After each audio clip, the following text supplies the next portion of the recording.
BJP এই পরিবেশ পরিস্থিতিটাকে নষ্ট করতে চাইছে।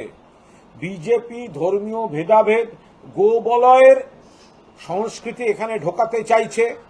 আমাদের এখানে চিরকাল মা দুর্গা, মা কালী, সরস্বতী, লক্ষ্মী, কার্তিক, গণেশ, শ্রীকৃষ্ণ, নারায়ণ, মহাদেব, ব্রহ্মা, বিষ্ণু, মহেশ্বর, যত রকম 33 কোটি দেবদেবী আছেন, আমরা খোলা মনে আরাধনা করি। এখানে বাংলায় হিন্দুত্বের কোনো অভাব নেই, সংকটও তৈরি হয়নি যে বিজেপিকে মসিয়া হয়ে আসতে হবে।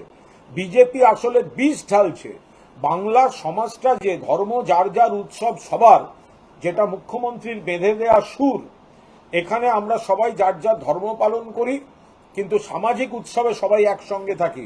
বিজেপি এইখানে বিষ ঢেলে, চক্রান্তমূলক কথাবার্তা বলে, বিষ ঢেলে, গন্ডগোল করিয়ে, অস্ত্রের ঝনঝনানি দেখিয়ে ধর্মীয় ভেদাভেদের পরিবেশ তৈরি করে তার থেকে রাজনৈতিক ফায়দা তুলতে চাইছে।